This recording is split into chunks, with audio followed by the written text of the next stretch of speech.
حضرت جناب سیدنا سری سختی رحمت اللہ علیہ فرماتے میرا دل سخت ہو گیا تھا، میں بڑا پریشان رہتا تھا۔ حضرت معروف کرخی رحمت اللہ علیہ کی بارگاہ میں کئی دفعہ عرض کی، میں نے کہا بابا میں اس کا کیا کروں، یہ سخت ہو گیا، مہینوں ہو گئے یہ اللہ کے خوف میں نہیں رویا، سالوں بیت گئے حضور کی نعت سن کے نہیں رویا، اب تو کتنا وقت گزر گیا ہے، اسے مدینے جانے کے لیے بھی رونا نہیں آتا، حضور یہ سخت ہو گیا ہے، کوئی رحمت کی نظر ہو، خشکی سی آ گئی ہے، عجیب سی میل چڑھ گئی ہے۔ فرماتے کئی دفعہ میں نے خواہش کا اظہار کیا۔ ایک دن نا عید کا دن تھا تو حضرت معروف کرخی نے ایک چھوٹا سا بچہ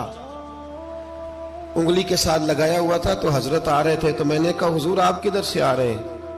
یہ بچہ کون ہے؟ فرمانے لگے یتیم ہے۔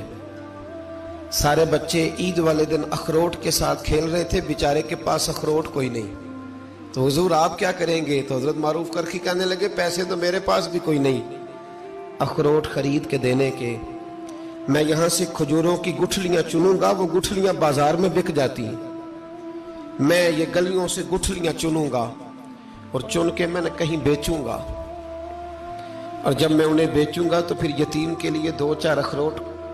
خریدنے کے قابل ہوں گا، پھر میں اسے اخروٹ خرید کے دوں گا۔ پتہ نہیں کہاں کی بات سنا رہا ہوں میں آپ کو، اور پتہ نہیں کہاں کا ذکر کر رہے ہیں بابا جی۔ بچہ یتیم ہے، بچے اخروٹ سے کھیل رہے تھے، اس کے پاس اخروٹ کوئی نہیں۔ بابا آج کا پیر تو معرفت کی بات کرتا ہے، تو یتیم کے لیے گٹھلیاں چننے چلا ہے۔ آج کا پیر تو کہتا ہے میں اسی والے کمرے میں بیٹھ کے تمہیں بڑا عرش کے اعلیٰ کی بات بتاؤں گا، یتیم کے لیے گٹھلیاں چننا، مدرسے کے طلباء کی نوکری کرنا، یتیموں کا، غریبوں کا، ان مجبوروں کا خیال کرنا، یہ تو رواج ہی نہیں ہے آج کا۔ بابا تو کیا کہانی سنا رہا ہے؟ تو حضرت معروف کرخی کہنے لگے گٹھلیاں چنوں گا، پھر انہیں بیچوں گا، پھر جب کچھ پیسے ملیں گے نا تو میں اسے اخروٹ خرید کے دوں گا، اور فرمانے لگے جب یہ اخروٹ سے کھیل کر ہنسے گا نا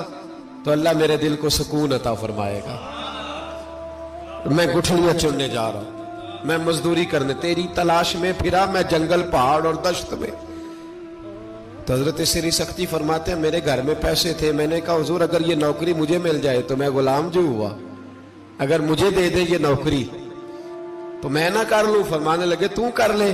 فرماتے میں اس یتیم کو پہلے گھر لے گیا، وہاں سے میں نے پیسے لیے، پھر بازار لے گیا، کپڑے خریدے، اس کے لیے ٹوپی خریدی، پھر میں نے اسے 2 کھجوریں کھلائیں، پھر اخروٹ خرید کے دیے۔ حضرت سیدنا معروف کرخی کہتے ہیں اس کو میں نے چیزیں دے کے نا، وہ بچہ تھا، بچے ہی ہوتے ہیں، میں نے جب اسے اخروٹ دیے تو وہ دوڑنے لگا، میں بھی ہلکا ہلکا پیچھے چلنے لگا۔ فرماتے ہیں وہ جا کے بچوں کے گروہ میں مل گیا،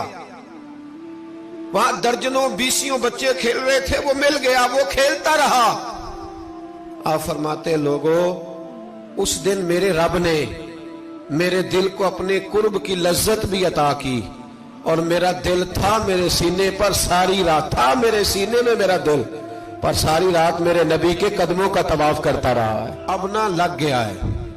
پاک ہوئے تے پاک بھی ملدا ہے، اے بنا پاکوں پاک نہیں ملدا۔ سادے وجود نو تون دے نالوں اکو تولا ٹکڑا دل دا، دل لگا کے، دل لگ جائے تو پھر وہ لگ جاتا ہے۔ آپ یقین کریں لگتا ہے تو مزہ دیتا ہے، اور جب تک لگتا نہیں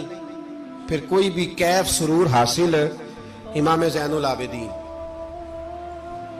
رضی اللہ تعالیٰ عنہ مولا علی شیر خدا کے پوتے، امام حسین کے صاحبزادے،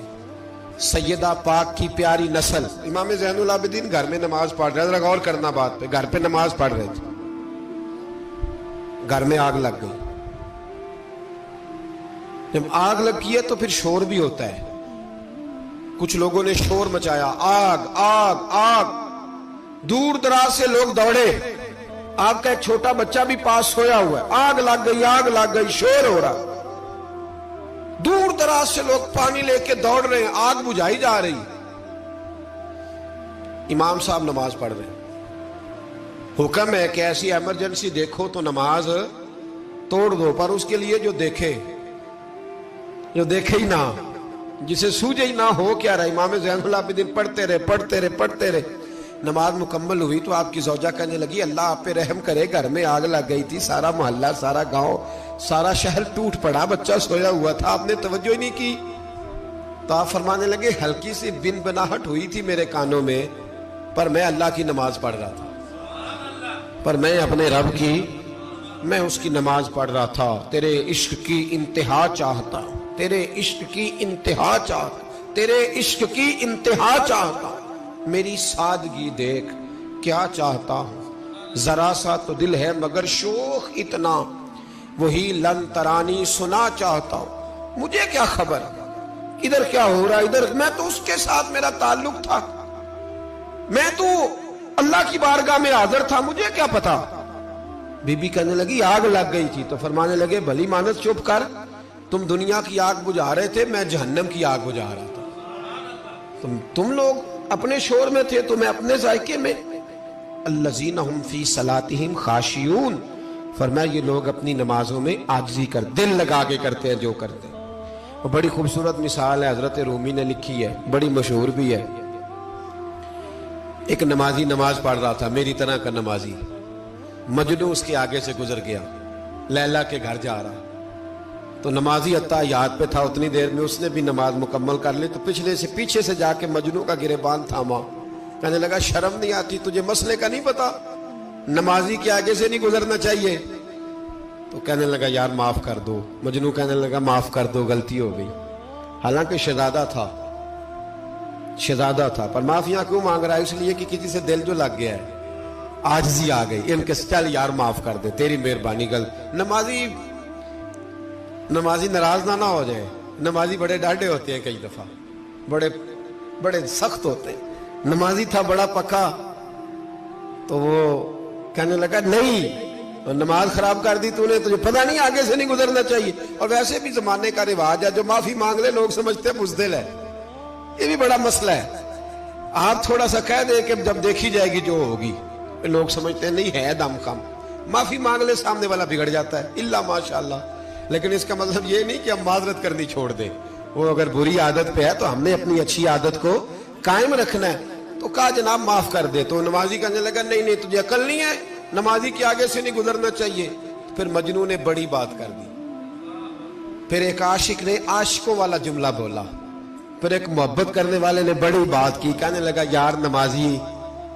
میں تو معافی مانگ رہا ہوں تو نہیں دے رہا، چل ایک سوال کا جواب ہی دے دے کہ میں تو عورت کے عشق میں جا رہا تھا، مجھے تو نظر نہیں آیا کہ تو نماز پڑھ رہا ہے، میں تو بی بی کے عشق میں تھا، مجھے تو نظر نہیں آیا، تو بتا تو رب کے عشق میں تھا، تو مجھے کیسے دیکھ رہا تھا، میں تجھے کیسے نظر آیا، حالانکہ تو اللہ کے عشق میں کھڑا تھا، مالک حقیقی کی محبت میں تیری میرے اوپر نظر کیسے پڑ گئی، میں تو عورت کے عشق میں تھا۔ اب نمازی صاحب شرمندہ ہو گئے، مجنو کہنے لگا آج کے بعد جب رب کی بارگاہ میں کھڑے ہونا نا تو والذین آمنوا اشد حبا للہ، پھر نماز کے لیے نہیں، اس کے پیار میں بھی کھڑے ہونا، دل لگا کے کھڑے